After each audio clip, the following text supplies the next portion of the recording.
Hello everyone, and today I would like to welcome you to this unscripted video where we'll be talking about leadership in multiplayer co-op games, specifically with strangers, not partying up with friends. So the games we will talk about today is Monster Hunter Generations Ultimate, Resident Evil Resistance, and Elden Ring Nightreign.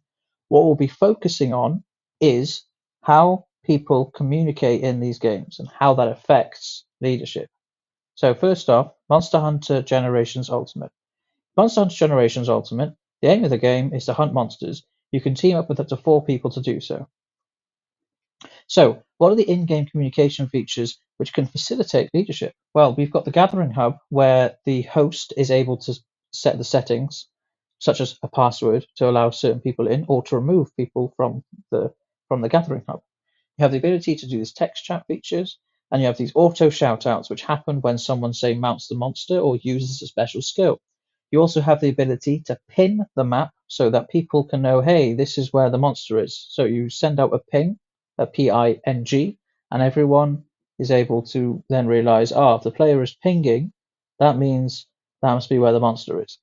And of course, you can use gestures. Now, is the communication necessary for success? No, but it can enjoy and help enhance the enjoyment. In Monster Hunter Generations Ultimate, you do not need to communicate really. You just beat the monster, and that's it.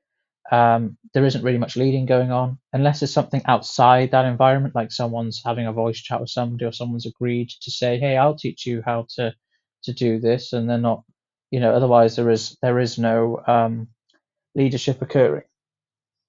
So, Resident Evil Resistance.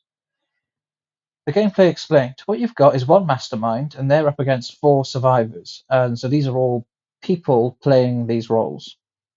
The mastermind is trying to prevent the survivors from escaping a facility.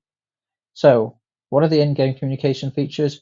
The survivors can do graffiti, and the mastermind can say things. But the interesting communication feature is the gestures. This one, you say, come on, come over here, no, yes. Very simple gestures, but they can be quite effective in helping the survivors get out, because it could be an instance where the zombies are all in one room and one player's already been in that room and they found the pieces and stuff, and they're saying, let's go, come this way. And they see another player going that way, so they say, come on, come this way. And that other player has a choice. Do I listen or do I go into that room? You know? But of course, when you can do lots of gestures and things, there can be an overwhelming level of spam. And it's very difficult to tell if leadership is really taking place. However, there is, as I've mentioned, there are these instances where communication can be helpful, but is it the key to success? No, not really. The key to success in such a game is knowing your role and doing your part.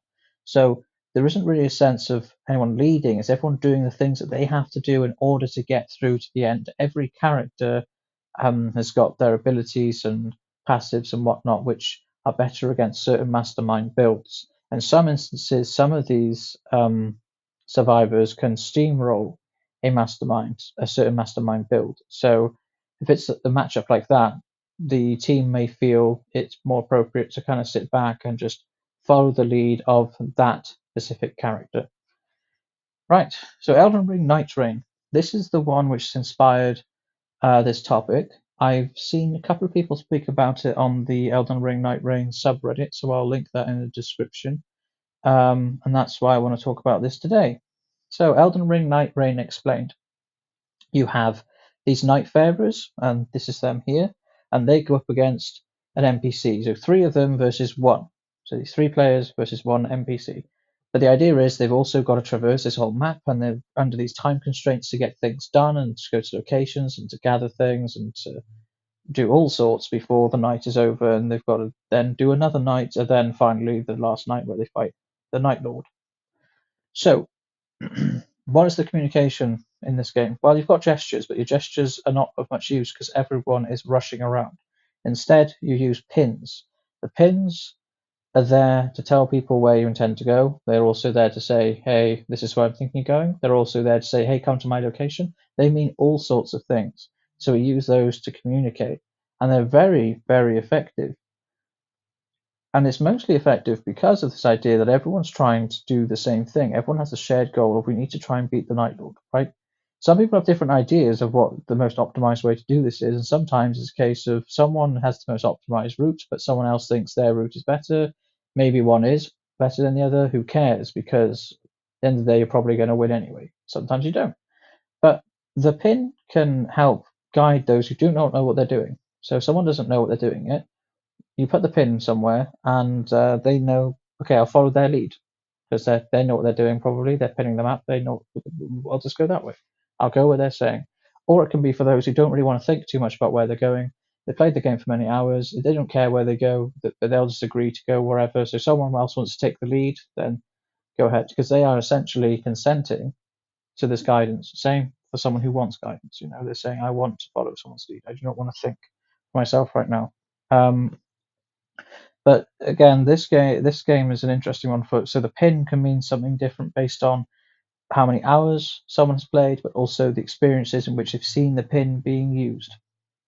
So overall, Nightreign is a balanced game. It means the leadership is able to take place in an environment that allows players to succeed in non-optimized runs, where some people might quit the game because they haven't reached level 15 by the end, and others will quit because they don't have a legendary weapon or they couldn't find the boss's weakness. At the end of the day, the game is balanced in such a way that you can beat these bosses without an optimized run.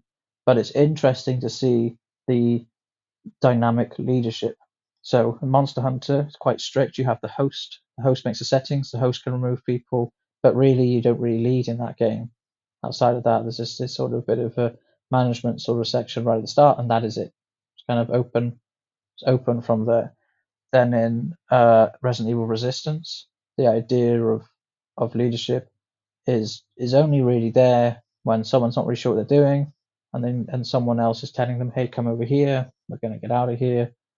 Or in the instance where someone is chosen a character which is the weakness of the mastermind, and so it would be advised for the rest of the team to follow that character through to escape and win the game.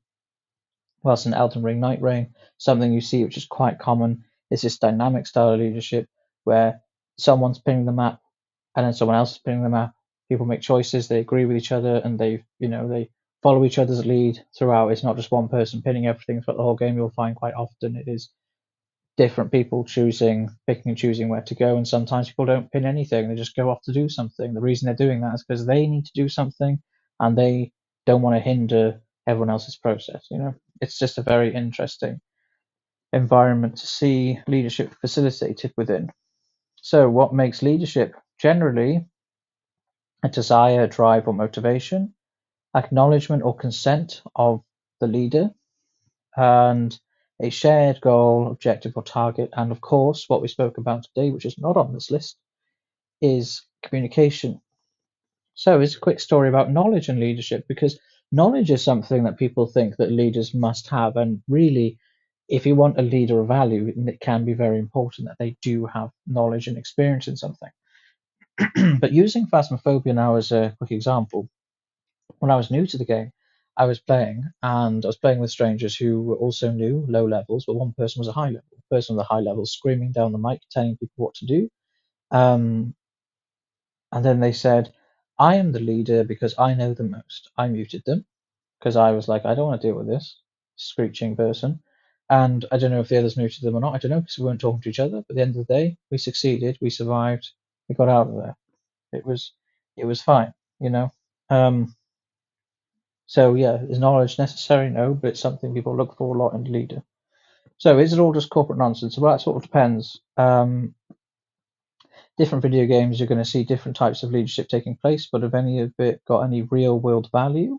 I don't know. Maybe some of them do. Maybe some of them don't. But I would argue that there are some video game experiences which you can have which can translate quite well into transferable skills if you're able to do them outside of that setting, which is why I call it transferable. So thanks for watching. Be sure to like, subscribe, comment, share your experiences of instances of leadership in video games. I'd particularly like to know if you think that leadership in certain games is a very valuable experience, so valuable that you'd even put it on your resume or CV. Thank you for watching.